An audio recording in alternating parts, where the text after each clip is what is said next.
बिस्मिल्लाहिर्रहमानिर्रहीम, अस्सलामुअलैकुम and very good morning public में आपको खुश आमदीद कहूँगी। मैं हूँ अर्मिला हसन। उम्मीद करते हैं आप बिल्कुल ठीक होंगे, आपकी सुबह अच्छी हुई होगी। लेकिन कल जो एक बड़ा अफसोसनाक वाक़या पेश आया और उस पर पूरा पाकिस्तान गमज़दा है। और बलूचिस्तान का जी पुरान पहाड़ों में जो गूंजती मासूम बच्चों की चीखें हैं और बुज़दिल दुश्मन की वहशियाना जो जहनीत है उसका मुंह बोलता सबूत है, जो शिकस्त के बाद अब अपनी सुबकी और ज़ख्म केले छुपाने के लिए अब मासूम बच्चों को निशाना बना रहा है। खुजदार में जी भारतीय सरपरस्ती में होने वाले दहशतगर्द हमले में स्कूल बस को निशाना बनाया गया और इस बस के जो आप मनाजिर भी देख रहे हैं,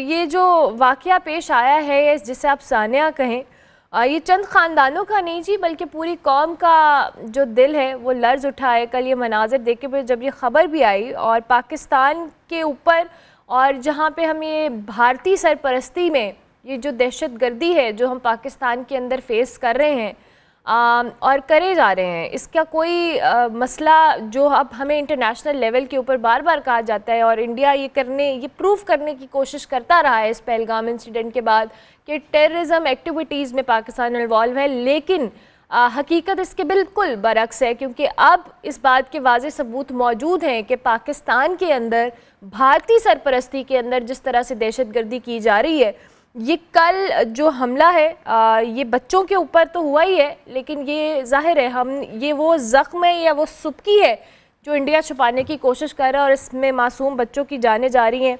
वेरी अनफॉर्चुनेट जी। और ISPR और जो सिक्योरिटी इदारे हैं उनकी मुताबिक इस सफाक मंसूबे की जो जड़ें हैं हिंदुस्तान से मिलती हैं और जहाँ पर बच्चों को इन्होंने टारगेट किया है, इस पे हम तज्जिया भी लेंगे। और जाहिर है बलूचिस्तान जैसा हिसास इलाका हम कहते हैं क्योंकि ऑलरेडी वहाँ पे हम बहुत सारी चीज़ों में स्ट्रगल कर रहे हैं और इस तरह के वाक़यात होना डेफिनेटली इट्स वेरी अनफॉर्चुनेट। हमारे साथ air commodore retired Khalid Chishti साहब मौजूद हैं स्टूडियोज़ में। सर अस्सलाम वालेकुम, बहुत शुक्रिया आपका।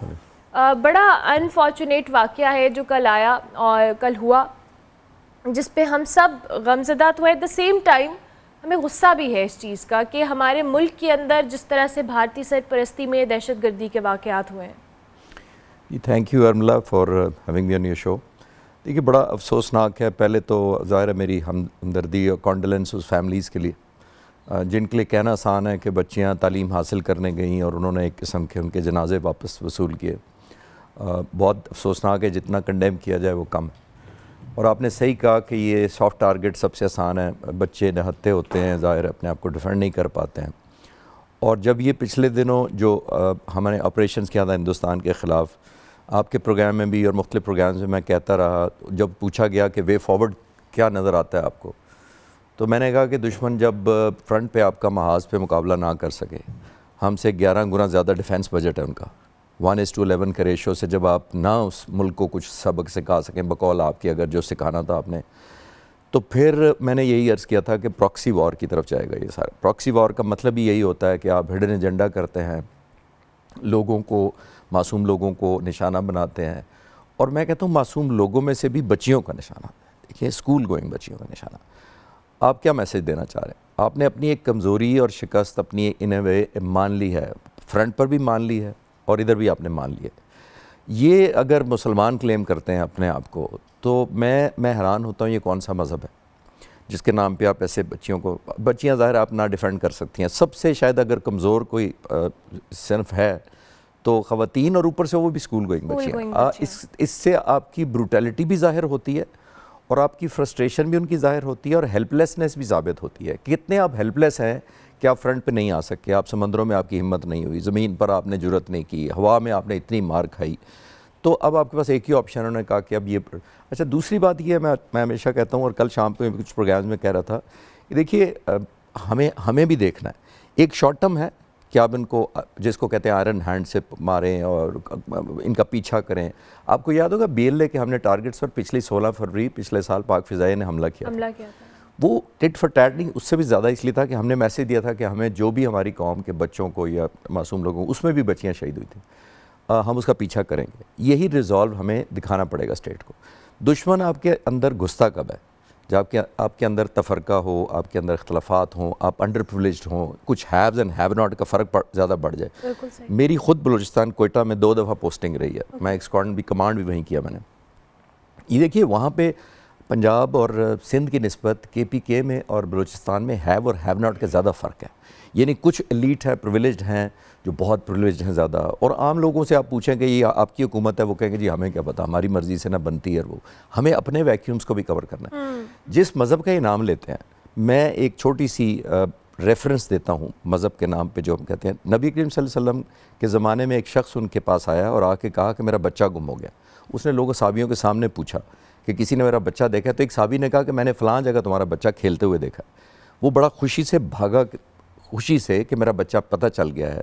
तो जब दरवाजे पहुंचा, नबी सल्लल्लाहु अलैहि वसल्लम वापस बुलाया और आके कहा सुनो, जब बच्चे को वहाँ पाओ तो बेटा कहकर मत पुकारना, नाम से पुकारना, क्योंकि हो सकता है कोई ऐसा बच्चा भी हो जिसका बाप ना हो। Look at the emotional care जो नबी कह रहे हैं कि बेटा अगर कोई एहसास महरूमी का शिकार ना हो कि शायद मेरे बाप ने आवाज़ दी है। यानी बच्चों की सेंसिटिविटी का इस हद तक हमारा मज़हब ख्याल करता है। लेकिन दूसरी तरफ ये कौन सा मज़हब है जिसके नाम हमारा ये मज़हब कहता है कि ये बच्चों का ये कहना। दुनिया भी बेहिस हो चुकी है, आपके सामने है। हम शायद वो अब ज़रा वो एक कंडेम करती है दुनिया, सफारतकार करेंगे, पॉलिटिकल साइड पे करेंगे, इंटरनेशनल कम्युनिटी की बात करो। देखिए 2003 में कीनिया में वेस्ट गेट एक मॉल था, शॉपिंग मॉल था, उसमें एक टेररिस्ट ऑर्गेनाइजेशन घुस गई।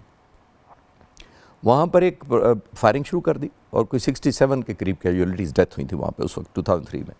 वहाँ एक प्रोफेशनल फोटोग्राफर था, किसी मीडिया का था, उसके पास कैमरा था, उसने तस्वीरें खींचनी शुरू कर दी। जब फायरिंग हो रही थी छुप के खींच रहा था।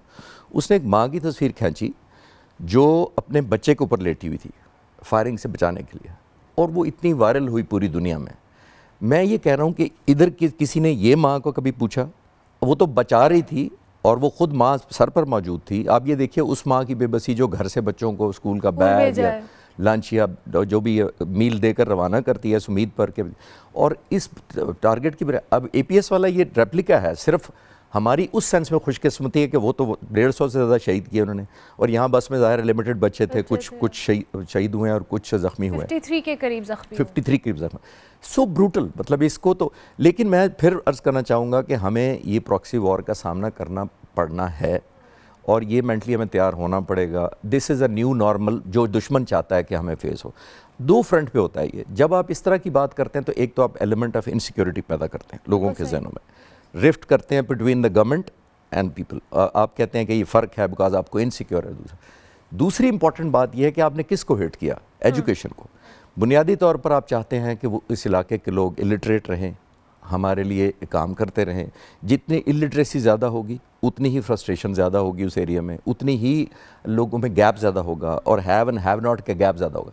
इन लोगों का उसी वक्त तक मकसद कामयाब हो सकता है अर्मिला जब तक हैव और हैव नॉट का गैप ज़्यादा है, क्योंकि हैव नॉट वाले जल्दी विक्टिम बन जाते हैं। वो समझते हैं कि मेरा तो स्टेक वैसे ही कोई नहीं है।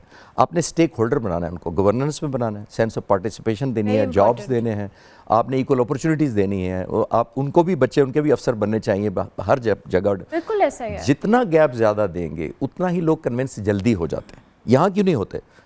ऐसे आपने घर देख लें, जिस घर में बहुत ज़्यादा यूनिटी होगी, कोई भी तफरका या आपके फैमिली के दुश्मन जो होते हैं, जो ओपोनेंट होते हैं, वो पेनिट्रेट नहीं कर पाते। जो ही पता लगता है बहन भाइयों में नाराज़गी है, मियाँ बीवी में नाराज़गी, वो बड़े आराम से पेनिट्रेट करते हैं एक दूसरे को। वही सिचुएशन हमारी है। और बलूचिस्तान में मैं रहा हूँ, मैं फ्लाइंग करता था तो आई कुड इमेजिन कि सैकड़ों मीलों तक शायद सड़कें भी मुश्किल से वहाँ पहुँचती हैं। फैक्ट्रियाँ, जॉब्स, एग्रीकल्चर, तो उसकी तो बात ही ना करें। एक सिंपल कम्युनिकेशन जो नेटवर्क है सड़कों के सेंस में मैं कह रहा हूँ, वो भी नहीं है। और फिर आखिरी बात मेरी तरफ से इम्पॉर्टेंट ये है कि आप ये देखिए, अब हम ब्रेक न्यूज़ कर रहे हैं, सारे चैनल चला रहे हैं।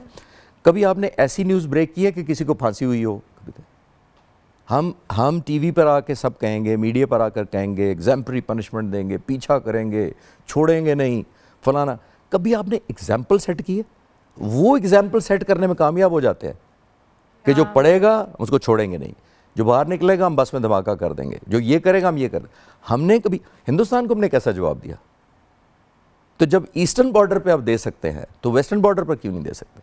खाल साहब आपने बड़ी इम्पोर्टेंट बात की। अब इशू ये है कि हम जिस तरह से बलूचिस्तान का जहाँ पे जिक्र कि एक वल्नरेबल आप इलाका कह सकते हैं उसको, क्योंकि ज़ाहिर है आपने हैव एंड हैव नॉट्स का जिक्र किया, वहाँ की गवर्नेंस के हवाले से भी मैं सवाल करना चाहूँगी। ज़ाहिर है फोर्सेस काम कर रही हैं, हमारी इंटेलिजेंस काम कर रही है, सब लोग अपने तौर पे कोशिश करें, कोई नहीं चाहता कि टेररिज्म हो, लेकिन ये एफर्ट्स हमें कहाँ मज़ीद तेज़ करनी पड़ेंगी गवर्नेंस लेवल के ऊपर, सिक्योरिटी वाइज, दीगर चीज़ों में, बिकॉज़ ये वही प्रॉक्सी वॉर का सिलसिला है जो कि हमने माजी में एक्सपीरियंस किया है और इस पर बहुत मुश्किल से हमने ओवरकम किया और न जाने कितने हमारे फोर्सेस के लोगों ने शहादत नोश की है, सिविलियंस कितना, और एपीएस तो एक इतनी बड़ी एग्जांपल है हमारे सामने कि हमने कितना बड़ा एक लॉस एक्सपीरियंस किया है उस चीज़ में।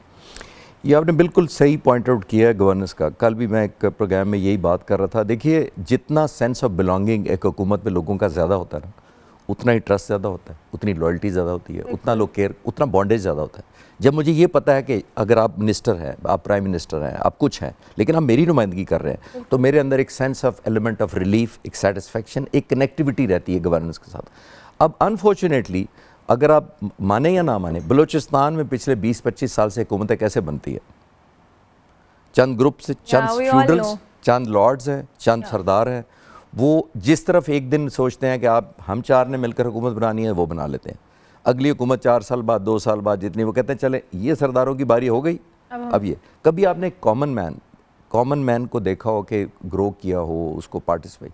देखिए, फिर यही मैं अर्ज़ कर रहा हूँ ना कि जब मेरा स्टेक कोई नहीं है उस हुकूमत में, मैं कॉमन मैन हूँ, एक कॉमन वुमन है, कोई एक बच्चा है, उसकी लॉयल्टी उस वक्त होगी जब, और वो डिफेंड करेगा बाय द वे आपको as part of the government कि क्योंकि आप मेरी नुमाइंदगी कर रहे हैं, आप मेरे काम आ रहे हैं, आप मेरी फैसिलिटेशन, मेरे स्कूल खोलने दे रहे हैं। आप फ्यूडल चेक कर लें, कोई स्कूल खोलने देता है अपने एरियाज़ में?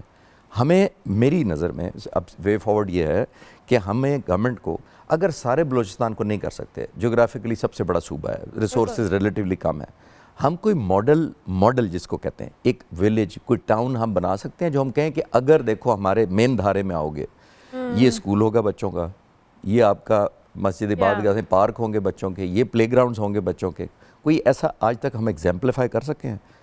अगर हम कोई गवर्नेंस जिसके अंदर लोगों की, मैं कहता हूँ कि उसमें सिटी गवर्नमेंट लोगों के नुमाइंदे उसी इलाके के वोट चुने, कोई सरदार पार्टिसिपेट ना करे, आप उन्हीं लोगों में से कहें कि आप चुनेंगे, आप ही के लोग गवर्न करेंगे, आप ही के लोग छोटे से शहर को मैनेज करेंगे, तो उसको मॉडल सेट करें लोगों के लिए। जब मैं दूसरे गांव का हूँ, मैं कहूँगा उस गांव में देखो तालीम भी आ गई है, पानी भी आ गया, बच्चे पढ़ रहे हैं, सब बच्चे पढ़ रहे हैं, सुकून भी है, लॉ एंड ऑर्डर भी वो खुद करते हैं, पुलिसिंग भी आप खुद करते हैं।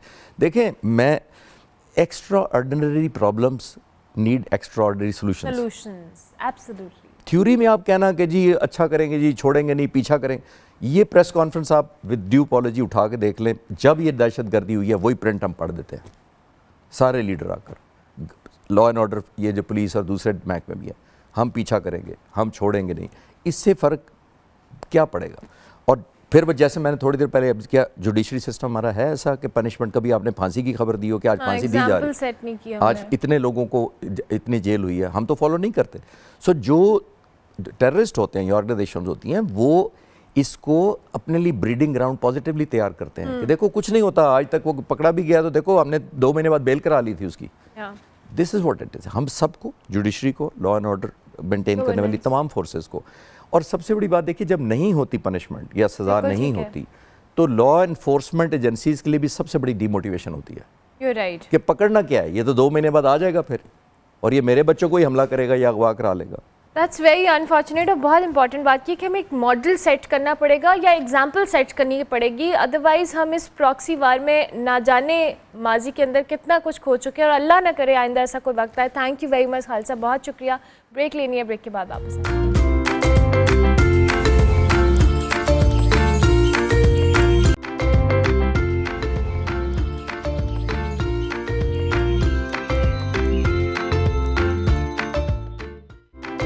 Welcome back to good morning public ji. और PSL के हवाले से बात करेंगे। सीज़न 10 है जी, और सीज़न 10 के क्वालिफायर्स जो राउंड है उसके बड़ा अच्छा एक स्टार्ट हुआ। कल मैंने आपको सुबह भी बताया था जी कि इस्लामाबाद यूनाइटेड और कोयटा ग्लैडिएटर्स का मैच है और ये क्वालिफायर होगा फॉर द फाइनल, और इसमें कल कोयटा ग्लैडिएटर्स जीत गया जी, और बड़ी जानदार खेल खेलें, अच्छा खेल खेलें।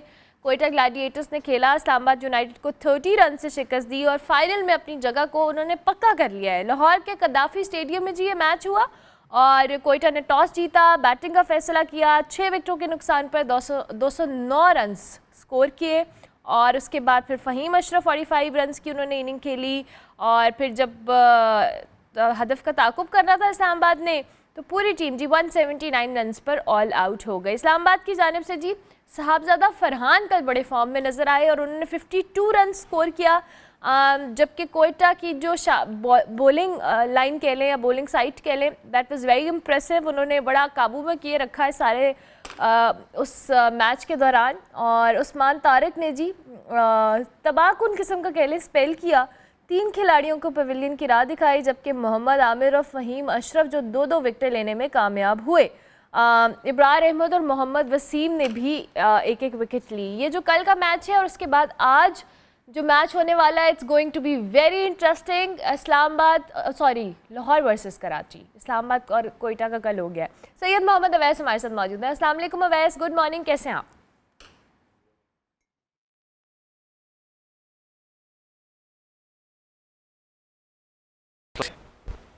अवैस, आपको मेरी आवाज़ आ रही है? जी, आपको मेरी आवाज़ आ रही है? अस्सलाम वालेकुम। वालेकुम अस्सलाम। अवैस, कल के मैच पे ज़रा हमें क्विकली तज्जिया दें, एक ओवरव्यू दें। व्हाट यू एक्सपेक्टिंग कि कोयटा ग्लैडिएटर्स जीतेगा? देखें, अगर आप थोड़ा सा अगर हिस्ट्री की बात करें तो एक ज़बरदस्त चांस है कोयटा ग्लैडिएटर्स के। जिस तरीके से कोयटा ग्लैडिएटर्स आपको पता है उसने परफॉर्म किया इस टूर्नामेंट के अंदर, अगर आप थोड़ी सी अभी हालिया उसकी बात करें तो अनबीटन इस वक्त टूर्नामेंट में चल रहा है। चाहे बैटिंग यूनिट की बात करें, बॉलिंग की बात करें, तो सब आपको नजर आता है कि 100% ऑन द लाइन है जिस तरीके से परफॉर्म करें। लेकिन अगर आप इस्लामाबाद यूनाइटेड की स्क्वाड की बात करें तो मैं बेशक कोयटा ग्लैडिएटर्स को ही सपोर्ट कर रहा हूं, अल्लाह करे कि वो जीते भी टूर्नामेंट। मुझे था कि नहीं, इस्लामाबाद यूनाइटेड कहीं ना कहीं शायद क्योंकि एक एज होता है, क्योंकि इस्लामाबाद आपको पता है हमेशा ही ज्यादातर मैचेस के अंदर प्लेऑफ्स खेलता है और ज्यादातर के क्वालिफायर्स भी खेल जाता है, तो उनको एक एज होगा उस प्रेशर सिचुएशन को खेलने का। वेरेस कोयटा बहुत अरसे के बाद आपको पता है क्वालिफायर्स खेल के फाइनल्स के अंदर गया है, तो मुझे था कि शायद उसका जो एक होता है ना कि आपको एडवांटेज तो होता है लेकिन उसका डी एडवांटेज इस सेंस में भी होता है कि आपकी टीम ज्यादा प्रेशर में आपको नजर आती है।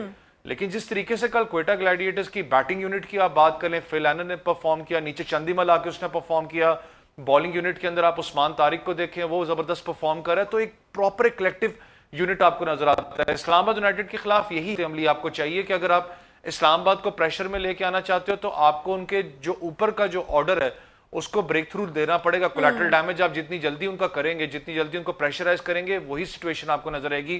क्योंकि वन मैं कहता हूं जो गेम है आपको नजर आती है, लेकिन बड़ी जबरदस्त एक इनिंग्स इस वक्त जारी है कोयटा ग्लैडिएटर्स की। देखने वाली बात है, एक फाइनल बड़ा मार्का है उनके लिए, क्योंकि जिस वक्त एक टीम विनिंग पोजीशन से आपको पता है स्ट्रीक पे चल रही है, तो एक कहते हैं कि जो सोचने की हिस्स होती है आपकी खत्म हो जाती है, क्योंकि आप विनिंग स्ट्रीक पे चल रहे होते हो, उसको कंट्रोल करना होता है आपने कहीं ना कहीं इतनी बड़ी स्टेज पे जाके कि आपको सोचना पड़ता है कि यार बैकअप प्लान हमारा क्या होना चाहिए यहाँ पर। अगर खुदा ना खास्ता हमारा ये यूनिट काम नहीं करता तो हमें वैसे कैसे मैच के अंदर वापस आना है, क्योंकि बड़ा स्टेज है, फाइनल्स के अंदर कोयटा ग्लैडिएटर्स है। लेकिन आज का मैच देखने वाला है, बड़ा एक स्ट्रॉन्ग मैच होगा। कराची ने दोनों मैचेस जीतने अगर वो फाइनल्स के लिए जाना चाहते हैं तो। हाँ जी, आज के मैच का आपने जिक्र किया है, लाहौर वर्सेस कराची, और कराची के लिए बड़ी वो कह लें ट्रिकी सूरत हाल भी हो, एज यू सेड कि दोनों मैचेस जीतना उनके लिए बड़ा ज़रूरी है। तो क्या लग रहा है जी? शाहीन शाह अफरीदी भी बड़े होपफुल थे अवैस, वो कह रहे थे कि बस अब हम अपनी फॉर्म में हैं, विल डू इट। बहुत डू एंड डाई सिचुएशन है दोनों के लिए। देखिए, कराची और लाहौर आपको पता बहुत बड़ी राइवलरी है, और जब लाहौर के अंदर मैच हो रहा तो ऑब्वियसली मैंने इससे स्टार्ट प्रोग्राम में कहा ना तो आपका मैच भी है लाहौर वालों का, तो आज एक बहुत बड़ी राइवलरी आपको पता है कराची की। लेकिन आपको याद है पिछला मैच जो कराची की जीता था लाहौर के अंदर से, तो शाहीन शाह अफरीदी की फेस के ऊपर आपको एक्सप्रेशन नजर आ रहे थे जब वो बात कर रहे थे कि हमने आगे जाके भी इनसे मैच खेलना है, तो हम लोग इस मैच के लिए तैयार है, तो दैट मींस को बहुत स्ट्रॉन्ग कम बैक करेंगे। जरूर मैं कहता हूँ स्क्वाड थोड़ा सा लाहौर के अंदर का डिस्टर्ब हुआ, सिकंदर तो आपको पता वापस जिम्बाब्वे चले गए क्योंकि उनकी नेशनल ड्यूटी थी, उनकी जगह दूसरे प्लेयर्स आए हैं, तो थोड़ा सा साकिब अल हसन भी मौजूद है। स्क्वाड थोड़ा सा डिस्टर्ब आपका होता है विनिंग पोजीशन। शाहीन शाह अफरीदी आपको पता है एज सच आपको उस कलर के अंदर नजर नहीं आ रही जो लीड फ्रॉम द फ्रंट की आप बात करते हैं, तो bowling unit Haris south consistently आपको पता है परफॉर्म नहीं कर पा रहे, तो बहुत सी चीजें इस वक्त मैं कहता हूँ लाहौर के अंदर की जो है वो थोड़ा सा कह सकते हैं कि सारे गर्दिश में आपको नजर आते हैं जब बड़ी स्टेज की बात करते हैं, लेकिन कराची किंग्स को एक बेनिफिट तो आपको पता ये है कि उनके जो चारों के चारों जो बड़े सीनियर प्लेयर्स हैं वो इस वक्त मौजूद है, वो कराची किंग्स में आ चुके हैं या डेविड वार्नर की आप बात करें, लेकिन जो पिछला मैच उनको शिकस्त हुई थी, बुरी शिकस्त हुई है कराची किंग्स को, तो वहां से कम बैक करना आसान नहीं होता। डेविड वार्नर बेशक आपको पता है एग्रेसिव कप्तान है, ऑस्ट्रेलियन माइंडसेट है, वो अटैकिंग मोड क्रिकेट खेलेंगे, लेकिन आपने 2 मैचेस जीतने हैं, आपने अगर फाइनल्स के लिए क्वालिफाई करना चाहते हो तो आसान नहीं होगा। आज अगर जो भी टीम हारती है आपको पता है टूर्नामेंट से ऑलमोस्ट टूर्नामेंट से बाहर हो जाएगी टूर्नामेंट से, तो बड़ा मुश्किल दोनों का मैच होगा। लेकिन अगर टॉस की बात करूं तो टॉस मैटर इसमें करेगा, जो टीम टॉस जीतेगी वो पहले बैटिंग करके उनके जेन में ये होगा, जैसे कल 200 का स्कोर हुआ है, 200 थोड़े 200 के करीब स्कोर करें तब जाके दूसरी टीम को आप कहीं ना कहीं टारगेट कर सकते हो। ठीक है। और अभी आपने जो कराची और लाहौर की बात की है, लेकिन उसके बावजूद मैं कदाफ़ी की कंडीशंस के हवाले से अवैस आपसे जानना चाहूँगी। ज़ाहिर है वेदर शाम के वक्त स्टिल इतना कोई अच्छा नहीं है, गर्मी है काफ़ी, और सेकेंडली जो लाहौर के पास एज है कि वो अपने होम ग्राउंड के ऊपर खेल रहे हैं, डू यू थिंक कि कराची को कहीं ना कहीं इसका नुकसान होगा या नहीं? It's convenient for them. देखिए आपको पता है लाहौर में एक देखिए जिसके बाद अपने होम ग्राउंड में खेलते हैं ऑब्वियसली उसका बेनिफिट तो आपको होता है, किसी भी टीम की आप बात करें, क्योंकि क्राउड का एक प्रेशर भी होता है, उसका बेनिफिट होता है क्योंकि आप अपने क्राउड के आगे खेल रहे हो, आपने परफॉर्म भी करना है। लेकिन थोड़ा सा अगर आप कराची किंग्स की बात करें, क्योंकि विकेट अगर लाहौर विकेट की स्पेसिफिकली बात करें, जब से ऑस्ट्रेलियन सॉलिड्स में मिलाया गया तो आपको पता है थोड़ा सा आपको बाउंस का स्ट्रैटेजी नजर आता है, फिर बैटिंग बड़ी मजे की वहां पर होगी। आपने हाई स्कोरिंग गेम्स देखे, चैंपियनशिप में बहुत से हाई स्कोरिंग गेम्स हमने देखे थे, तो ये चीज एक मैं कहता हूँ कि अगर Karachi Kings point of view से बात करूं तो उनके पास फायर पावर मौजूद है, लेकिन मैंने कहा कि राइट टाइम पे फायर पावर करना पड़ेगा। लाहौर की बैटिंग की आप बात करें, फखर जमान आपको पता है बड़ी जबरदस्त फॉर्म के अंदर आपको नजर आ रहे हैं, अब्दुल्ला शफीक की बात कर रहे हैं, नईम की बात करें जो उनका लोकल टैलेंट है वो अच्छे फॉर्म में आपको नजर आता है, तो उनकी भी टीम बड़ी अच्छी चीज में चल रही है। प्लस पॉइंट ये है कि लाहौर के अंदर का जो लोकल टैलेंट है वो परफॉर्म कर रहा है, उसके ऊपर रिलाई भी कर रहे हैं और वो डिलीवर भी करके उनको दे रहा है। वैसे कराची किंग्स की आप बात करें तो जो उनका ओवरसीज प्लेयर है उस पर बहुत ज्यादा रिलायंस है कि वो हमें परफॉर्म करके देगा। जैसे नीचे आप नबी को देखें, उसने आके उसे स्कोर कर दिया था फैसल शाह के साथ, आपको लोकल टैलेंट के ऊपर रिलायंस देनी पड़ती है। मीर हमजा और जो बॉलिंग यूनिट के अंदर कराची किंग्स में पिछले मैच से पिछले में आपको याद होगा इंजर्ड हुए थे, तो पिछले मैच में थोड़ा सा आपको ऑफ कलर नजर आए थे, बॉलिंग में ज्यादा मार खाई थी। तो देखने वाली बात है कि आमिर जमाल है, मीर हमजा, वो किस तरीके से आज एक पूरा प्लान करके आते हैं, क्योंकि अगर आप चाहते हैं कि लाहौर के अंदर को प्रेशराइज करें, जैसे मैंने इस्लामाबाद यूनाइटेड की बात की कि आपको बहुत जल्दी उनके जो ऊपर जो खिलाड़ी हैं उनको अंडर प्रेशर लेके उनको आउट करना पड़ेगा, तब जाके आप प्रेशर डाल के तो लाहौर के अंदर कहीं ना कहीं साइडलाइन लगा सकते हैं। बिल्कुल ठीक है। अच्छा अवैस, हम बांग्लादेश के साथ भी 3 T20 मैचेस की सीरीज़ खेलने वाले हैं, उसके लिए भी स्क्वाड का ऐलान हुआ है, दो कि थोड़ा क्रिटिकल हुआ था मामला कि बांग्लादेश की टीम आएगी या नहीं आएगी। बिलाखिर ये दुबई की मीटिंग के बाद they have decided to come, लेकिन अब 5 की जगह 3 मैचेस खेल रहे हैं। स्क्वाड में सलमान अली आगा जो है वो कैप्टन है और शादाब नाइब कप्तान है। कैसे देखते हैं आप स्क्वाड को ओवरऑल? आपको लगता है कि अच्छा स्क्वाड अनाउंस हुआ है? स्क्वाड जिस वक्त अनाउंस हो तो सबसे पहले तो जितने भी क्लोज शो करते हैं सारों की यही अपना सात सुबह मैसेज, आखिर इतनी जल्दी क्या कि स्क्वाड अनाउंस करने की, सुबह 8:30 बजे 9 बजे शायद उन्होंने स्क्वाड अनाउंस किया, तो मुझे नहीं समझ आई कि जल्दी क्या थी स्क्वाड अनाउंस करने की, कोई प्रेस कॉन्फ्रेंस की, कोई कुछ नहीं हुई। मुझे पता है कि जो प्लेयर सिलेक्ट हुए हैं उसके ऊपर मेरे भी कुछ तहफ़्फ़ुज़ात हैं, बहुत से लोगों के होंगे। फॉर एग्जाम्पल अगर सबसे पहले बात करूँ हुसैन तलत की, हुसैन तलत ने मुझे याद है डोमेस्टिक क्रिकेट की बात करूँ, 4-डे क्रिकेट के अंदर बलोचिस्तान इंडिया मुराद जमाली के लिए बहुत अच्छा परफॉर्म किया है, इसमें कोई बुराई नहीं है। लेकिन जब आप हाल परफॉर्मेंस की बात करते हैं T20 स्पेशली जब वो PSL खेले उनकी ऐसा कोई परफॉर्मेंस नहीं दी, मैं फिर वेट करता था कि यार उसकी जगह मास सदाकत से खिला सकते थे पेशावर जर्नी में, लेकिन हुसैन तलत को एक एज है, वो ऑलराउंडर भी है, बॉलिंग भी करवाते हैं, तो एक ऑलराउंडर पोजीशन की तरफ से उनको एक एज मिल रहा था। लेकिन उनकी इम्प्रेसिव परफॉर्मेंस नहीं थी कि उनको आप पाकिस्तान टीम में लेके आते। दूसरा, अगर आप फहीम अशरफ की भी आप बात करें तो फहीम अशरफ सिवाय एक मैच के मैंने कंसिस्टेंसी नहीं देखी कि वो कहे कि जी बड़ा कंसिस्टेंट प्लेयर है, उनको T20 के अंदर होना चाहिए। सबसे बड़ा जो शौक था उसको सुफियान मुकीम को रिलीज करना। उस लड़के ने 18 से 19 खिलाड़ी आउट किए 10 से 11 मैचेस के अंदर, आप उसको कैसे ड्रॉप कर सकते हो? T20 का वो आपका फ्यूचर है, आप T20 की उसकी बात कर रहे हो। एक बुरी परफॉर्मेंस उसकी PSL के अंदर हुई है जिसके बाद उसको बेंच लाना कर दिया गया था, तो वो परफॉर्मेंस को जस्टिफाई नहीं करती नेशनल टीम के लिए।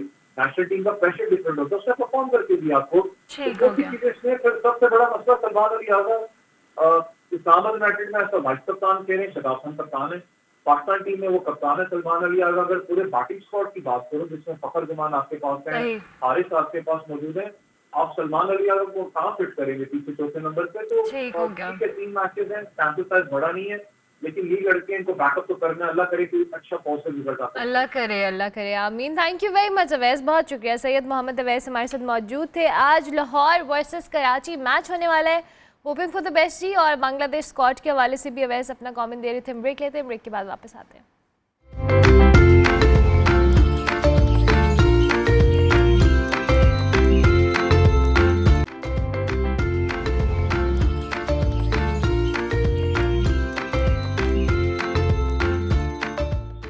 Welcome back to good morning public ji. और बड़ी अच्छी खबर है पाकिस्तान के हवाले से कि पाकिस्तान को ज़रई शोबे में एक बड़ी तारीखी कामयाबी मिली है। बलूचिस्तान का ज़िला है लोरलाई के बागात से जो तैयार करदा एक्स्ट्रा वर्जिन ऑलिव ऑयल है उसको दुनिया के सबसे बड़े और मोतबर मुकाबले जो कि New York international olive oil competition है उसमें आला तरीन मयार का तस्लीम किया गया है। इस मुकाबले की अगर बात की जाए तो उसमें दुनिया के 30 से ज़ायद ममालिक के 1200 से ज़ायद ब्रांड्स ने शिरकत की थी, जिसमें पाकिस्तान का जो ब्रांड है LO उसको अपनी जो खालिस होने ऑयल को और जायके, खुशबू और गजाइत के बाइस ये अवार्ड मिला है और ये एजाज़ मिला है। इस कामयाबी का ये डेफिनेटली एक बहुत बड़ी एग्जांपल ये है कि अगर पाकिस्तान के किसानों को सही मौके, जदीद टेक्निक हो, आलमी मयार के साथ उनको प्रोवाइड की जाए तो वो आगे बढ़ेंगे और दुनिया भर की मार्केट्स में जो कहने रिकग्नाइज भी किए जाएंगे। आज हमारे साथ जो एलो ब्रांड है उसके CEO एंड को फाउंडर हैं शौकत रसूल साहब, उनको हम खुश आमदीद कहेंगे और उनकी इस ब्रांड के हवाले से भी उनकी जो हिस्ट्री है थोड़ा सा जानने की कोशिश करेंगे। Thank you very much Shaukat रसूल साहब, बहुत शुक्रिया कि आपने हमें ज्वाइन किया। हमें थोड़ा सा अपने ब्रांड के हवाले से और इस एजाज़ के हवाले से बताएं कि पाकिस्तान का ये जो ब्रांड है इसने इंटरनेशनली इसको रिकग्नाइज किया गया है। It's a big achievement. या पाकिस्तान में जो ऑलिव है ये तो काफ़ी अरसे से हम लोग कर रहे हैं और पाकिस्तान में मोस्ट ऑफ द जो एरियाज़ हैं वो फेवरेबल कंसीडर किए जाते हैं ऑलिव कल्टीवेशन से। सो कल्टीवेशन तो बहुत अरसे से हो रही थी, बट इसमें एक ज़रूरत थी कि हम इसकी जो प्रोड्यूस है इसको हम इंटरनेशनल लेवल के ऊपर लेके आएँ और लोगों को पता चले कि we can also produce good quality olive oil. इस चीज़ को रखते हुए मैंने लास्ट ईयर जो है ये ब्रांड क्रिएट किया। हम लोग ऑलरेडी फार्मर के साथ पूरे पाकिस्तान में काम कर रहे होते हैं, डिफरेंट एडवांस टेक्नोलॉजी हम यूज़ करते हैं। तो ये olive because it's a very special and you know one thing that इसको मेडिटेरियन कंट्रीज़ लाइक यूरोपियन जो है वो डोमिनेट करती हैं, वो लोग प्रोड्यूस करते हैं and they are consider to be the leaders. तो पाकिस्तान से मेरी ये ख्वाहिश थी कि हम भी इसको जो है वो लेके जाएं और 2 साल मैंने इसके ऊपर काम किया एंड लास्ट ईयर जो है फिर हमने इसको ब्रांड अपना रजिस्टर करवाया वहाँ पे एंड मैं फिर दिसंबर में इसको मैं US में लेके गया यहाँ इनको और वहाँ पे रिप्रेजेंट किया एंड लास्ट मंथ जो है फिर हमें इसका रिज़ल्ट मिला कि वी नॉट ओनली हम लोगों ने इसमें एंटर कराया बल्कि हमें इसको सिल्वर कैटेगरी मिला which is the premium and best quality around the world. तो ये एक बिग अचीवमेंट है पाकिस्तान के ऑलिव सेक्टर के लिए, बलूचिस्तान के लिए ख़ास तौर पे कि वहाँ का जो इन्वायरमेंट है और वहाँ का जो एक सॉइल है it is very favourable for the olive cultivation. Okay, तो ये था इसका बैकग्राउंड। अच्छा, थोड़ा सा मुझे शौकत रसूल साहब ये भी बताइएगा कि पाकिस्तान की मार्केट ओवरऑल, अब ये तो हमने किस कंपटीशन के हवाले से बात की, कहाँ स्टैंड करती है और हम इसको कितना मज़ीद बेहतर कर सकते हैं in terms of export and all? देखिए पाकिस्तान इज़ वेरी न्यू। अभी पाकिस्तान का जो है वो अगर आप देखें तो वी आर नॉट लाइक बहुत स्टार्ट में है, we have just started thriving. तो पोटेंशियल तो बहुत ज़्यादा है। मतलब अभी आप जो हमारी प्लांटेशन हो रही है जिसमें फेडरल गवर्नमेंट अपना प्रोजेक्ट एक बहुत बड़ा प्रोजेक्ट कर रही है, उसमें इंटरनेशनली भी इटालियंस भी उसमें सपोर्ट दे रहे हैं कि how to manage and get the best quality. But we need to scale this up because Pakistan में बहुत बड़ा एरिया भी पड़ा हुआ है जहाँ पे ऑलिव की कल्टीवेशन हो सकती है। पाकिस्तान जो है वो इस वक्त ड्राउट का और पानी की कमी का शिकार है, और ये जो ऑलिव है ये बहुत ज़्यादा ड्राउट टॉलरेंट है। इसको पानी का इतना वो नहीं चाहिए, इसको ये it can survive up to 1000 years. So Pakistan में बहुत बड़ा पोटेंशियल है यार। That's interesting. अच्छा, तो पाकिस्तान का जो पोटेंशियल है इसको मज़ीद यूटिलाइज़ करने के लिए आप तो एज अ कंपनी काम कर रहे हैं, लेकिन क्या मज़ीद इक़दामात हो सकते हैं कि हम इस पोटेंशियल को एक्सटेंड करें, यूज़ करें, so that we can avail certain targets and goals in the near future? इसमें यही है कि जैसे क्यों बिकॉज हमारे जो फार्मर्स हैं दे उनको थोड़ा सा नॉलेज का और उनको थोड़ा इतना आइडिया नहीं है कि how to convert to those crops जो कि इतने वाटर इंटेंसिव नहीं है और जो कि ग्लोबली उनको रिकग्नाइज भी किया जाता है, जहाँ से हम बहुत कुछ अर्न भी कर सकते हैं। तो गवर्नमेंट जैसे ये अभी प्रोजेक्ट चला रही है, इनका एक बहुत बड़ा फेडरल गवर्नमेंट का एक प्रोजेक्ट है, तो आई वुड रिकमेंड कि इसको स्केल अप करें, इसको और ज़्यादा लेके जाएं। जहाँ पे ये they are planting like 1 million trees, तो इनको 4 to 5 मिलियन ट्रीज एनुअली लगाने चाहिए, एरियाज और लेके जाएं। They have identified 95 plus districts जहाँ पे कि ऑलिव की कल्टीवेशन हो सकती है। सारे हमारे एरियाज़ जो हैं, सारे areas best quality olive oil produce कर सकते हैं। तो उसके लिए ये है कि इनको चाहिए एक्सट्रैक्शन यूनिट्स वहाँ पे लगाएं, जहाँ एक क्लस्टर्स बने हुए हैं ऑलिव के, जहाँ पे ज़्यादा प्लांटेशन है वहाँ पे एक्सट्रैक्शन यूनिट्स लगाएं, ट्रेनिंग्स कराएं। तो ये एक बहुत बड़ा हमारा एक ब्रेक थ्रू हम इसमें ले सकते हैं।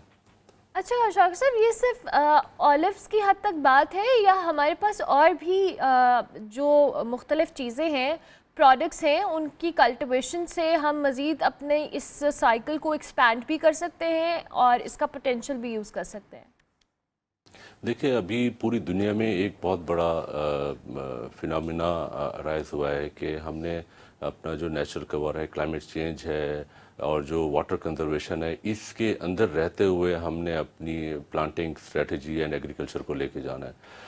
तो पाकिस्तान में जो हमारी मेन क्रॉप्स हैं, हमें ज़रूरत है कि हम उनको इस तरह से आगे प्लान करें कि हम किस तरह अपना पानी, देखें पानी का कितना बड़ा हमें प्रॉब्लम है, हमने उसको यूटिलाइज़ करना है बड़े सिस्टमेटिकली। हमारा जो कैनाल सिस्टम है ये बहुत पुराना हो चुका है, हमने ड्रिप्स के वाटर कंजर्वेशन में ड्रिप सिस्टम्स हैं और बाकी जो टेक्नोलॉजी है उनको यूज़ करना है ताकि ये हम लेके जा सकें। पाकिस्तान जो है एग्रीकल्चर में बहुत आगे जा सकता है। हम लोग जैसे कि अभी आपने बताया वो बहुत सी ऐसी हैं, एप्पल है, ऑरेंजेस हैं, आप जितना भी आपका है, हम वीट बहुत ज़्यादा प्रोड्यूस करते हैं, बट वीट में हम सिर्फ उसको वहाँ तक रखते हैं कि हम उसको खाने के लिए यूज़ करते हैं, बल्कि इसकी वैल्यू एडिशन में पास्ता की बहुत बड़ी इंडस्ट्री है पूरी दुनिया में, हम उनको उधर लेके जा सकते हैं। तो ये चीज़ें हैं जिसमें हमने अब अपने एग्रीकल्चर को वी हैव टू इसको इधर वैल्यू एडिशन में लेके जाना है, रिसोर्सेज कम यूज़ करनी है, इसमें R&D करनी है, तो पोटेंशियल तो बहुत है। अच्छा शौकत साहब, अभी ये जो हम ऑलिव ऑयल के हवाले से बात कर रहे हैं, हमें थोड़ा सा देखने वाले नाजरीन को बताइएगा कि जो ऑयल प्रोडक्शन है, ज़ाहिर है इस पे भी क्वालिटीज़ होती हैं, एक्स्ट्रा वर्जिन ऑलिव ऑयल भी है, जो आम हम ऑलिव ऑयल यूज़ करते हैं वो भी है।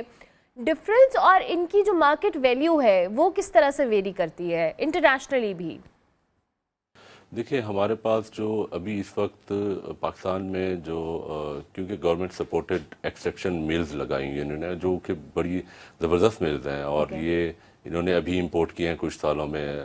पूरी दुनिया में इस तरह का कहीं पे नहीं मिसाल मिलती कि इतने बड़े जो हैं वो किसी गवर्नमेंट ने लगाए हों। तो वो अभी हम सिर्फ एक्स्ट्रा वर्जिन ऑलिव ऑयल ही प्रोड्यूस कर रहे हैं, जो दूसरा कैटेगरी की वो हमारे पास वो फैसिलिटी नहीं है कि जब आप ऑलिव को आप एक्सट्रैक्ट करते हैं तो आपने जैसे कहा कि इसमें फिर ऑलिव ऑयल में इसमें लाइट आता है, फिर उसके बाद पोमेस आ जाता है जिसमें केमिकल्स होते हैं। वो पोमेस पाकिस्तान में एक बड़ा वो है कि पोमेस को भी खाने के लिए यूज़ किया जाता है, हालांकि वो it's not for cooking, it's for आपके हेल्थ और मसाज वगैरह के लिए होता है। है। Okay. तो पोमेस को इसी तरह जो एक्स्ट्रा वर्जन है, ये एक्स्ट्रा वर्जन है, एक लाइट ऑलिव है, देन पोमेस है। तो पाकिस्तान में इस वक्त जो है हम सिर्फ एक्स्ट्रा वर्जन वो कर रहे हैं। थोड़ा सा उसमें जाहिर सी बात है वो, क्योंकि हाईएस्ट प्रीमियम क्वालिटी होता है तो वो थोड़ा सा कॉस्टली होता है, बट अभी हमारे पास वो दूसरी फैसिलिटी नहीं है। ओके ओके अच्छा, अब चूंकि ज़ाहिर है बहुत सारे यंगस्टर्स हैं, बहुत सारे ऐसे लोग हैं जो एग्रीकल्चर की तरफ आना चाहते हैं। पहले तो मैं ये जानना चाहूँगी कि क्या हमारी जो यंग जनरेशन है, जो अब लोग हैं, are they interested in towards agriculture और इस तरह के तरीक़ों को ऑप्ट करने के लिए उनका इंटरेस्ट कैसा है? एज अ एग्रीकल्चर एक्सपर्ट आप उसको भी हमें थोड़ा सा बताइएगा। और सेकेंडली, क्या इसको इनकरेज करना, उसके लिए स्टेट क्या कर सकती है कि लोग एग्रीकल्चर की तरफ आएँ? जैसे आपने ऑलिव का जिक्र किया, इवन हम ब्रोकली के हवाले से बात कर रहे थे कि उसको भी ज़्यादा लोगों ने करना शुरू किया है, या दीगर आप चीज़ों का जिक्र आप कर रहे हैं। तो बेहतर करने के लिए what else we can do, और क्या आप हमारे प्लेटफॉर्म से लोगों को मशवरा देंगे? पाकिस्तान में जो यंग जनरेशन है around 20 to 40, we have more than 60%, and they are very creative. They used to adopt the new technologies. हमारा जो प्लेटफॉर्म है जिसमें हम लोग उन्हें टेक प्लेटफॉर्म हम so we have that, and उसमें हमें पता चलता रहता है कि कितना लोग उसको यूज़ कर रहे हैं, and they want to understand कि किस तरह हम लोग नए नए इंटरवेंशंस कर सकते हैं, किस तरह हम लोग नए तरीके ले आ सकते हैं जहाँ से वो यील्ड्स को बढ़ाएं, प्रोडक्टिविटी को बढ़ाएं। तो जो यंग, क्योंकि हम एग्रीकल्चर तो हम नहीं छोड़ सकते ना, बिकॉज पाकिस्तान में 80% जो है वो डायरेक्टली और इनडायरेक्टली लोग उसके साथ लिंक्ड है। तो ये एग्रीकल्चर बस सिर्फ ये है कि गवर्नमेंट जो है उन वेज को और उन टेक्निक्स को अपनाए जहाँ से कम रिसोर्सेज हों और जो लोग ज़्यादा से ज़्यादा जो है वो अपना अर्निंग कर सकें। उसमें डिफरेंट सपोर्ट प्रोग्राम्स हैं, how to use AI, how to use technology in different crops. हमारे अभी इन्होंने इनिशिएटिव लिए हैं, जैसे ये लोग हमारे जो यंग हैं उनको डिफरेंट यूनिवर्सिटीज़ में लेके जा रहे हैं टू लर्न। तो ये है मेरा, यही है कि जैसे मैंने ये स्टार्ट किया तो मैं जब 2-3 साल पहले देखता था तो आई थॉट कि पाकिस्तान ये ऑलिव ऑयल्स में हमारा क्यों नहीं है, हम भी कर सकते हैं। तो हर कोई कर सकता है, अभी हमने सिर्फ एक एंट्री की है, एंड वी हमने लोगों को दुनिया में, पूरी दुनिया को बताया कि हम क्वालिटी प्रोडक्ट्स बना सकते हैं। That's amazing, thank you very much Shaukat रसूल साहब, बहुत शुक्रिया कि आप तशरीफ़ लाए, और आपको एक बार फिर से मुबारकबाद इस अचीवमेंट के लिए। और जी, पाकिस्तान के अंदर बड़ा पोटेंशियल है शौकत साहब सेठ, बस उसको सही डायरेक्शन में और सही तरीके से यूटिलाइज़ करना बड़ा ज़रूरी है। और एग्रीकल्चर पॉइंट ऑफ व्यू से तो पाकिस्तान एक एग्रीकल्चर कंट्री है, इसमें अगर मज़ीद हम इनपुट दें या चीज़ों को बेहतर करें so we can excel. Break लेते हैं, ब्रेक के बाद वापस आते हैं।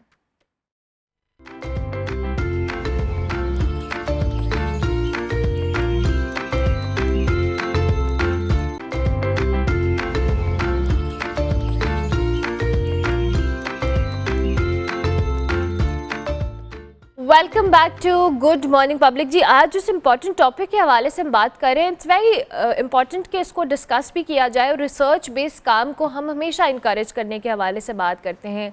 रिसर्च चाहे यूनिवर्सिटीज़ में हो या उसके लिए प्रॉपर इदारे हों, उनका बड़ा इंपॉर्टेंट रोल होता है। आज हमारे साथ ऐसे ही एक तहकीकी इदारे के सरबराह मौजूद हैं जो कि सिर्फ आदाद शुमार जमा करने की हद तक महदूद नहीं है, बल्कि इनके पीछे जो इसको बेहतर करना या चीज़ों को रिसर्च बेस्ड काम को आगे फर्दर फ्यूचर के अंदर इम्प्लीमेंट करना, उस पर भी बड़ा इंपॉर्टेंट काम कर रहे हैं। Institute for public opinion research इदारे का नाम है, और इसका मकसद यही है कि जो नए अवामिल हैं उनको तलाश किया जाए रिसर्च के पीछे, और डेटा सिर्फ इकट्ठा करना नहीं है बल्कि ऐसे तज्जिए भी फराहम करना है जिससे जो पॉलिसी मेकिंग है उसमें भी हेल्प हो सके, रहनुमाई मिल सके, और साथ साथ जी इसको कैसे दीगर शोबों के अंदर भी इम्प्लीमेंट किया जा सके। तारिक जुनैद साहब हमारे साथ मौजूद हैं जो बतौर एग्जीक्यूटिव डायरेक्टर IPOR की क़यादत कर रहे हैं। उनको हम खुश आमदीद कहेंगे। थैंक यू वेरी मच जी, बहुत शुक्रिया आपका।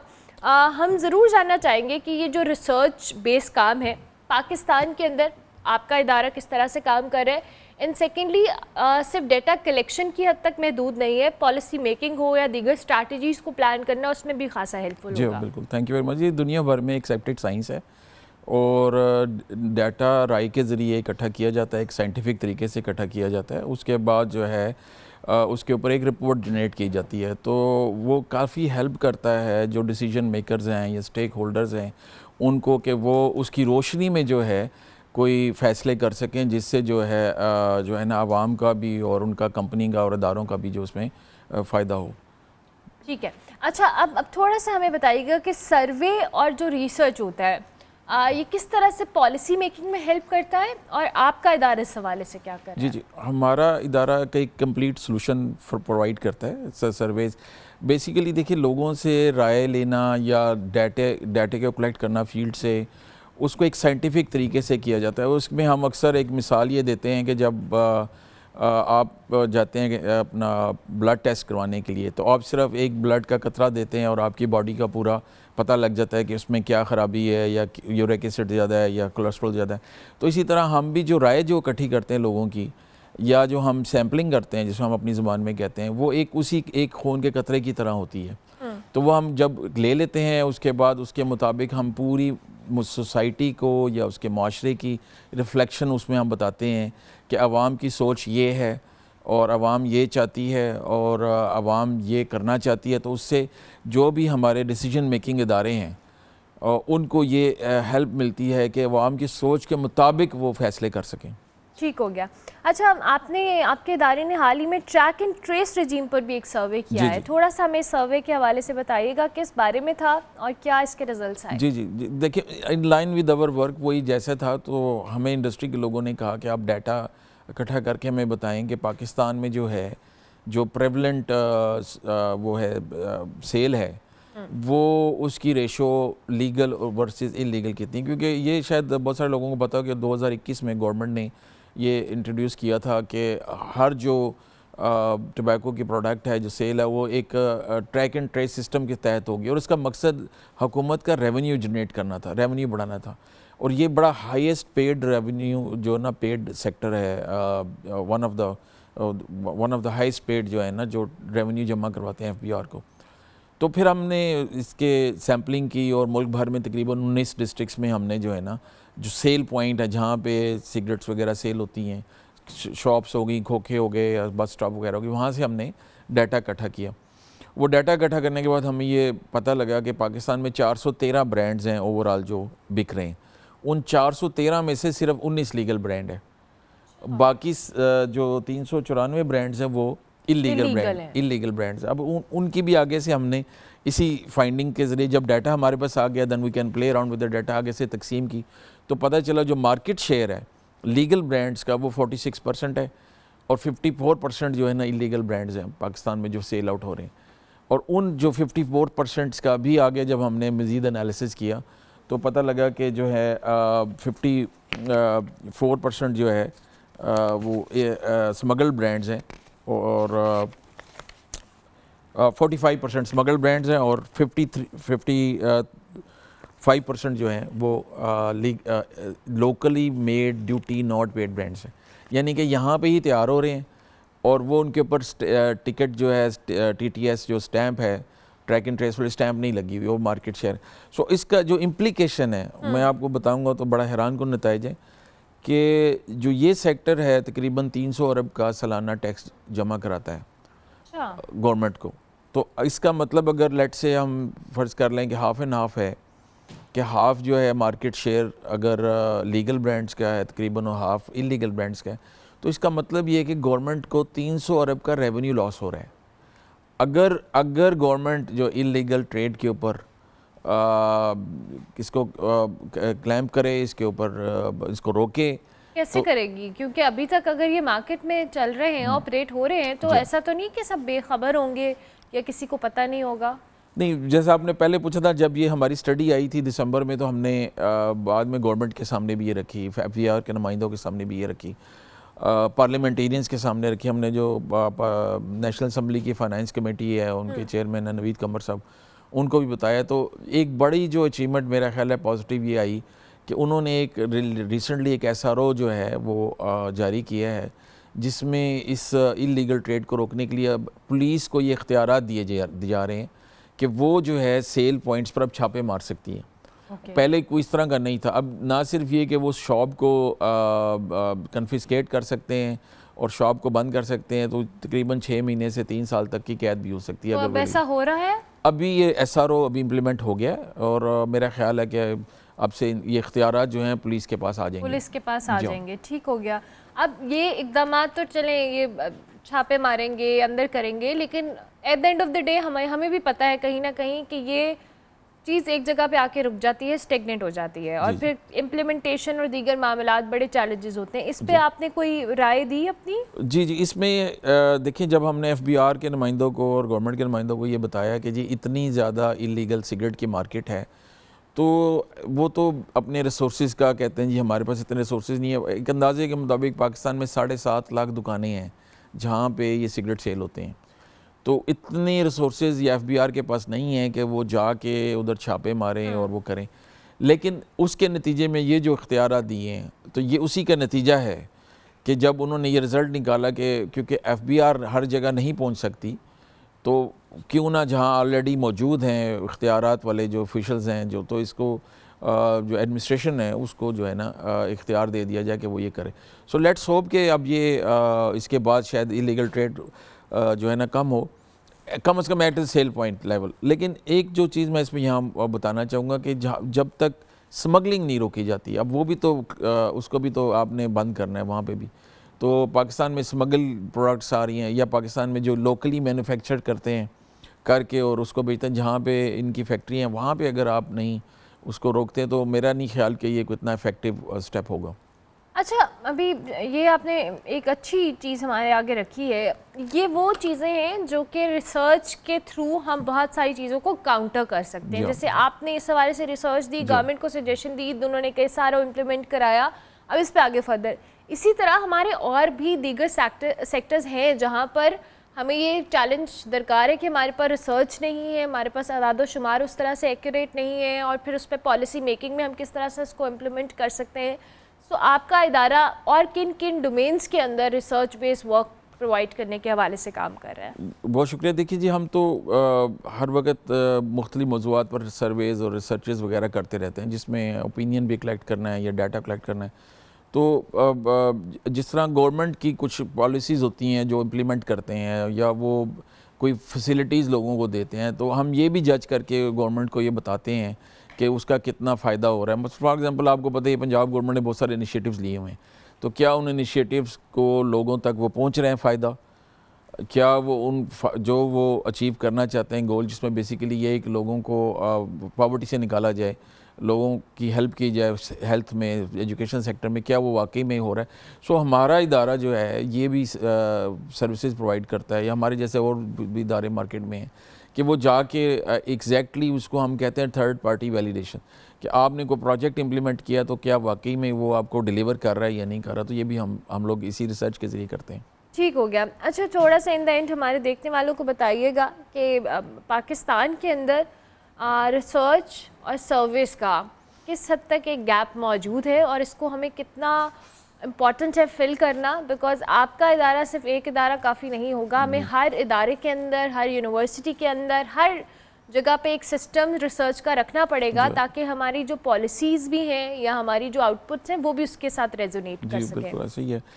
पिछले 20 साल पहले जब हमने ये काम शुरू किया था, तो लोगों को बिल्कुल यकीन नहीं था कि इसका कोई फ़ायदा भी हो सकता है या नहीं होता। लेकिन जब हम करते गए और लोगों को इसके अफादियत समझ आती गई, तो अब मेरा ख्याल है कि काफ़ी 20 साल के बाद अब लोगों को काफ़ी इसका एहसास हो रहा है कि हमेशा जो पॉलिसी है वो डाटा ड्रिवन होनी चाहिए, वो उसकी इंसाइट्स पहले लेनी चाहिए, और उसके बाद आपको एक कहते हैं ना इन्फॉर्म्ड डिसीजन लेने में मदद मिलती है।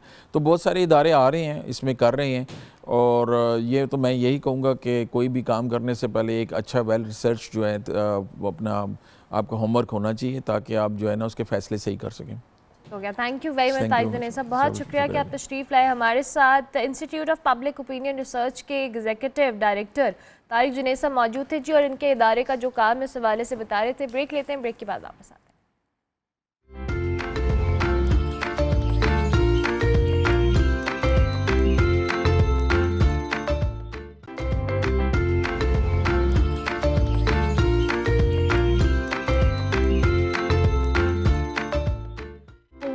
Back to good morning public ji. जब भी हम ख़वातीन एंटरप्रेन्योर्स से आपकी मुलाकात कराती हूँ मैं बहुत खुश होती हूँ, क्योंकि मुझे लगता है कि ख़वातीन का हमारी सोसाइटी में, हमारी इकॉनमी में, हमारी हर चीज़ में बड़ा इंपॉर्टेंट रोल है। और डबल खुशी तब होती है जब ये ख़वातीन अपनी फैमिलीज़, अपने घरों के साथ अपने शौक़ को, अपने स्किल को यूटिलाइज़ करी होती है और कहीं ना कहीं एक रोल अदा करी होती है। आज हमारे साथ दो बहनें मौजूद हैं और ये दोनों अलग अलग अपना एक बिज़नेस रन कर रही हैं।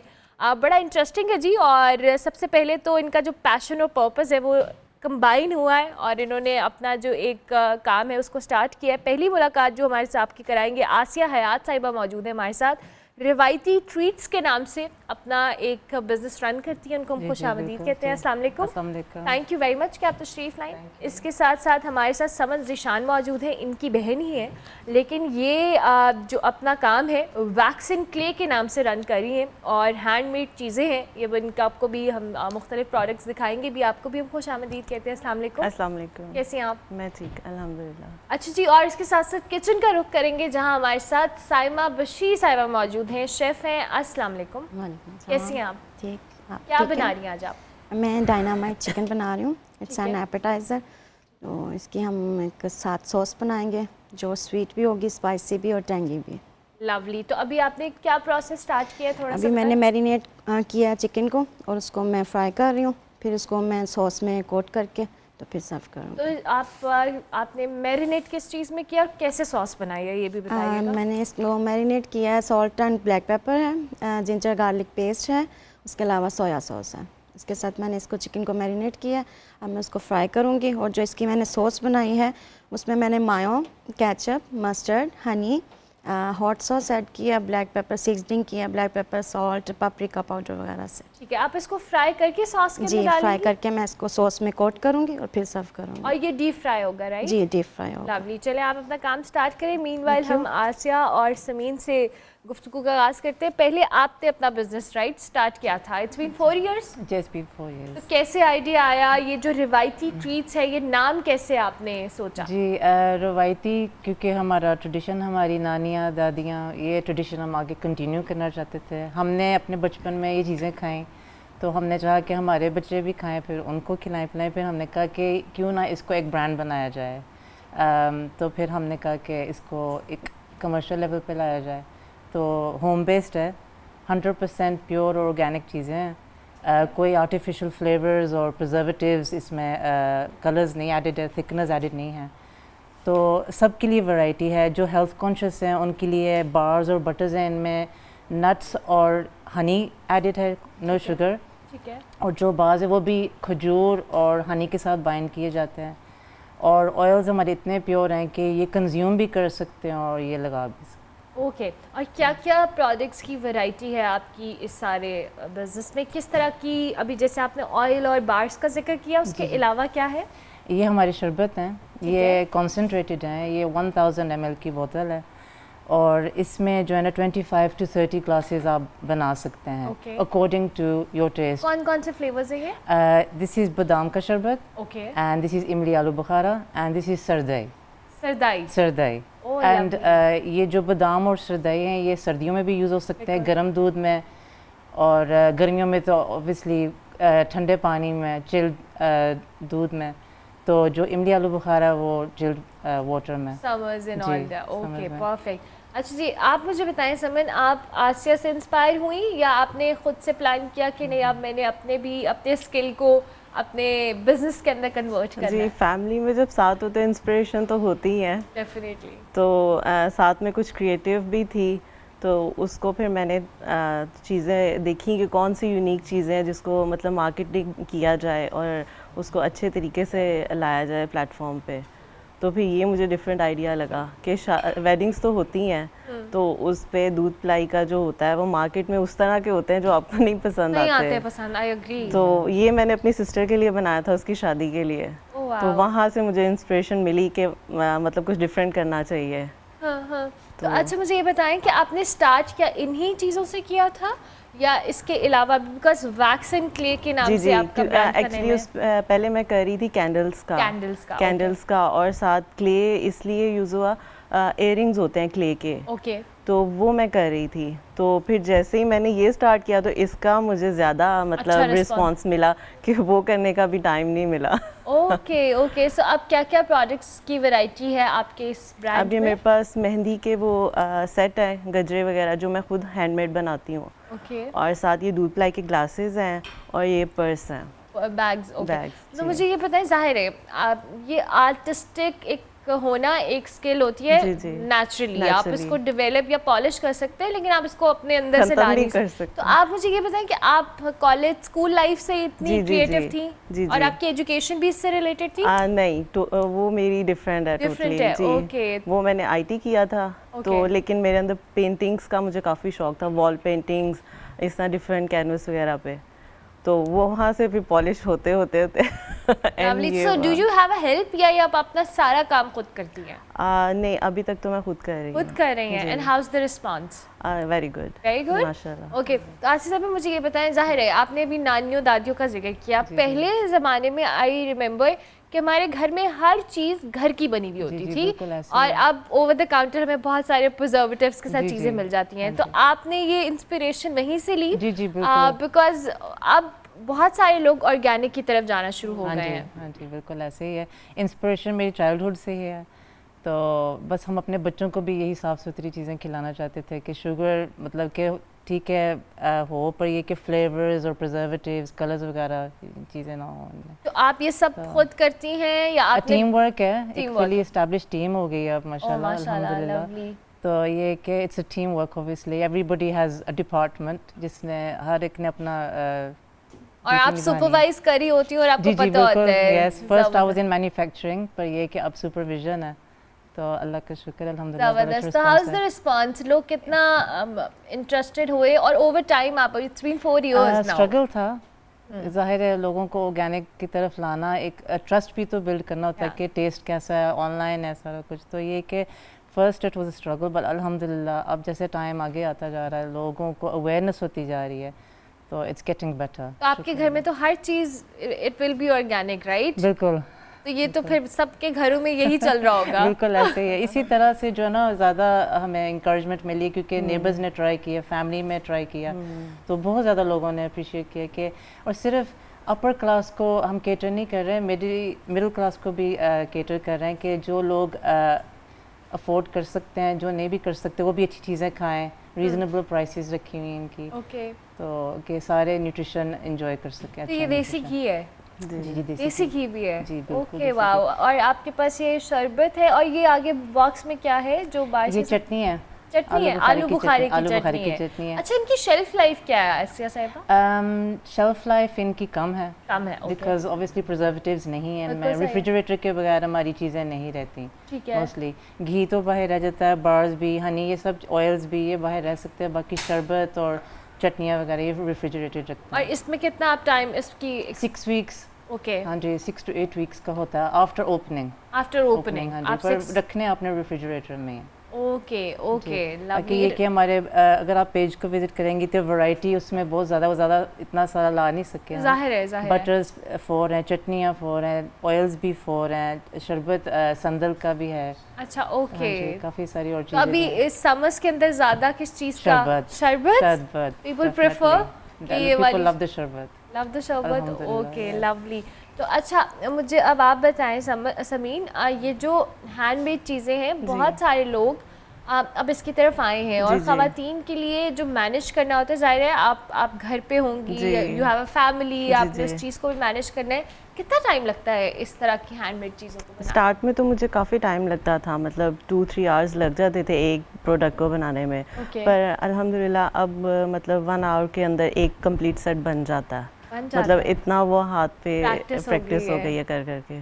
तो आपके घर में कोई और बच्चियां देखकर इंस्पिरेशन लेती हैं कि हमने भी ये करना है हैंडमेड चीज़ों जी के जी लिए? बिल्कुल, बहुत ज़्यादा उनको इंस्पिरेशन होती है देख के कि हम भी करें। जबरदस्त। अगर आप थोड़ा सा हमें अपने बैग्स को, जी, एक जी। बटरफ्लाई वाला है, आई वांट कि आप This इसको one? हाथ में पकड़ के, हाँ जी प्लीज़ बताइएगा कि डिटेलिंग आपने किस किस चीज़ की हुई है? इस पे Looks सारे lovely। मतलब ये स्टोन वर्क हुआ हुआ है सारा, डिफरेंट, कुछ फैब्रिक भी यूज़ हुआ हुआ है, और ये सारा स्टोन वर्क है।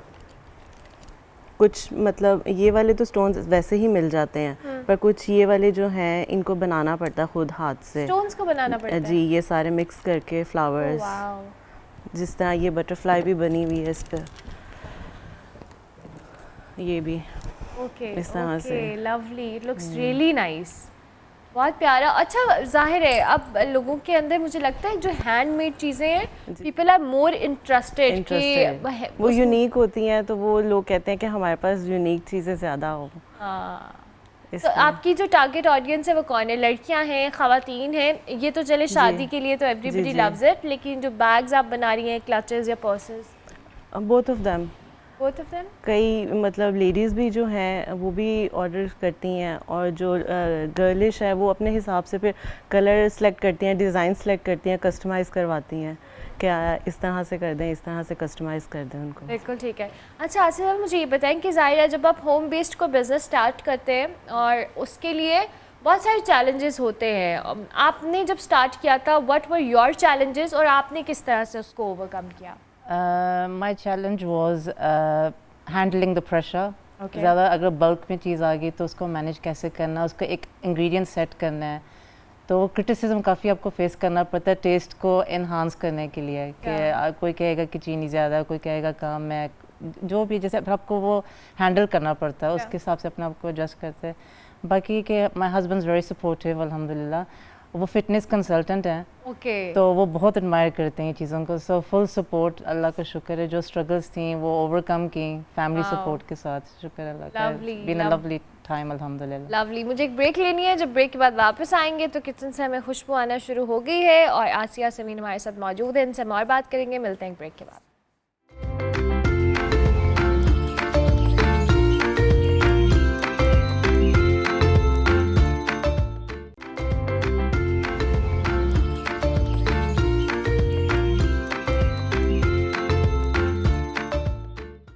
Welcome back to good morning public. जी, प्रोग्राम का बिल्कुल आखिरी हिस्सा है, हमारे साथ हमारे मेहमान मौजूद हैं, लेकिन गुफ्तगू के साथ साथ अभी आपको हम एक बड़ी इंटरेस्टिंग चीज़ दिखाने वाले हैं। पाकिस्तान के जो नामवर अवार्ड याफ्ता मुसव्विर हैं इस्माइल गुल जी, उनको दुनिया से रुखसत हुए उनके 17 साल बाद उनके जो साहबजादे हैं उन्होंने उन्हीं की बनाए हुए जो फ़न पारे हैं उनको जमा करके उनके घर में ही एक म्यूज़ियम कायम किया है। और अमीन गुल जी ख़ुद भी आर्ट के मुनफरिद नमूने जो हैं वो तख्लीक करते हैं, और इसी हवाले से हमारे जो नुमाइंदे हैं पब्लिक न्यूज़ के मासूम अली, वो हमें बता रहे हैं। जी बिल्कुल, मैं इस वक्त कराची में मौजूद हूँ अमीन गुल जी आर्ट गैलरी में, जहाँ पर पाकिस्तान के नामवर आर्टिस्ट अमीन गुल जी, जिन्होंने अपना नाम सिर्फ पाकिस्तान में नहीं उसके अलावा दुनिया भर में भी मनवाया, उनकी आर्ट गैलरी में इस वक्त उन्होंने नुमाइश का आगाज़ किया है। आइए जानते हैं इस हवाले से और देखते हैं कि किस तरह की खूबसूरत पेंटिंग्स जो है वो यहाँ पर नुमाइश के लिए पेश की गई हैं। आइए।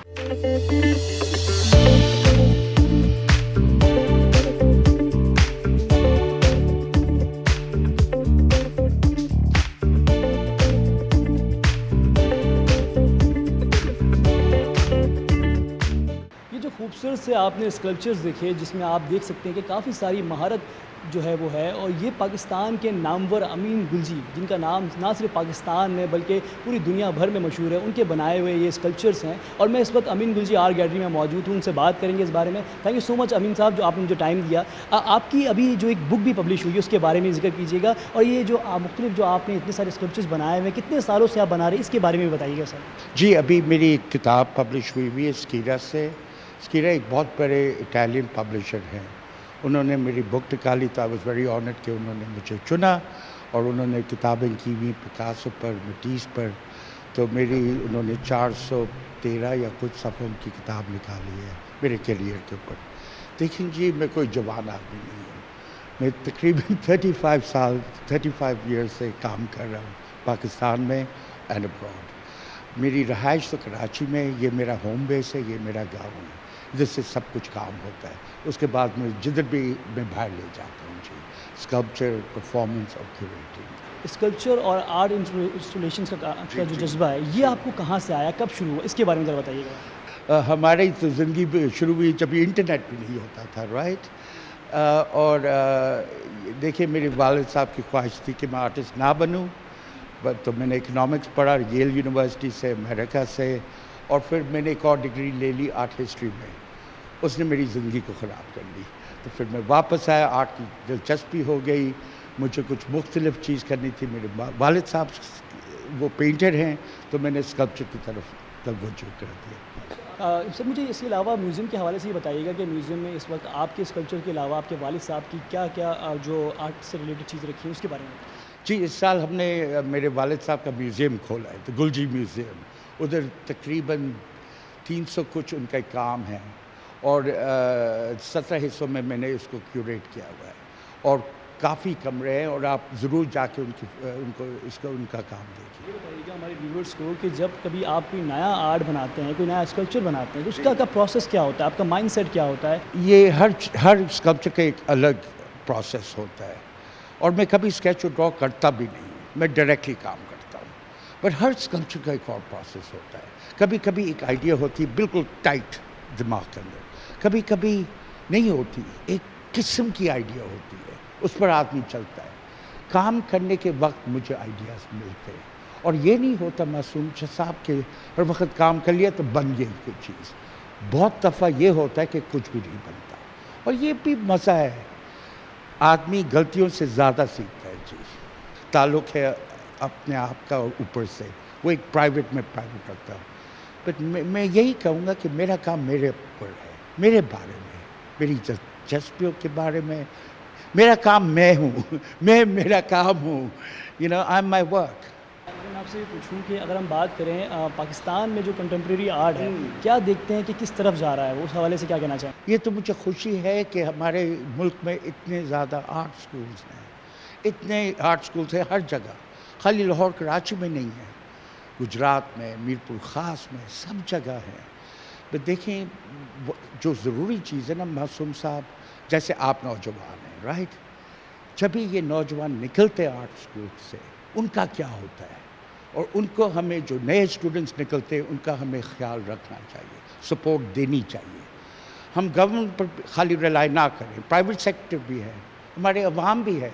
आप जाके जो नौजवानों का काम देखें, समझें और उनको साथ दें, धार दें, जोश दें। आपने नौजवान की बात की, बस ये लास्ट ही बताइएगा कि अब जो नौजवान इससे शौक़ रखते हैं इस तरह के आर्ट से, उनके लिए क्या कहना चाहेंगे, क्या एडवाइस करना चाहेंगे? अमान रखें अपने आप पर और सच्चाई रखें, और अगर आप सच्चाई रखेंगे, मेहनत करेंगे, आप आगे जाएंगे। कोई आपको रोक नहीं सकता। यहाँ कोई ग्लास सीलिंग्स नहीं है, कुछ सब चीज़ हो सकती है पाकिस्तान में।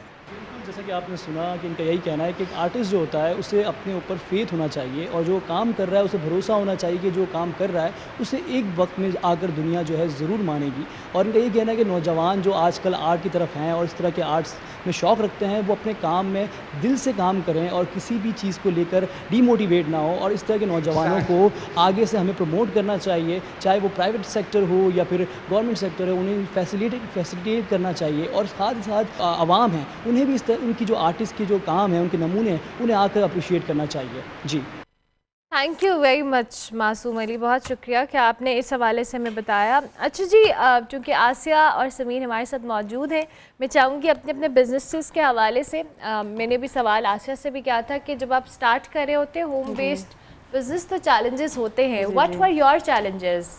जी, चैलेंज तो बहुत ज़्यादा था, लेकिन मेरे हस्बैंड की बहुत ज़्यादा सपोर्ट थी।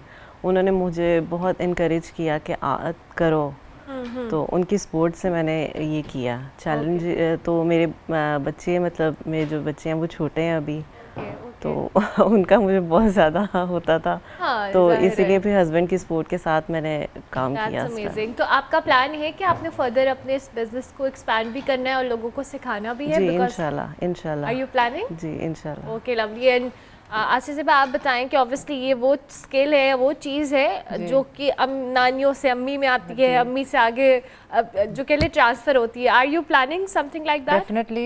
मैंने एक रेसिपी बुक तैयार की हुई है। ओके। तो ऑब्वियसली वो ट्रैवल इन द फैमिली इंशाल्लाह, तो उसमें सब कुछ लिखा हुआ वर्ड फॉर वर्ड, जैसे भी बनाते हैं, जितना क्या डलता है, मेजरमेंट्स, हर चीज़ मौजूद है उसमें। सो ऑब्वियसली इंशाल्लाह एक्सपैंडिंग का इरादा है इंशाल्लाह। हमारे प्लेटफॉर्म से कोई भी आप मैसेज देना चाहें, then this camera is all yours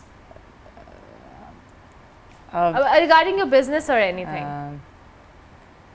would like to promote organic things for children. और अगर कोई health conscious है या diabetic है तो ये sugar free हमारी चीज़ें हैं, इनको ज़रूर try करें.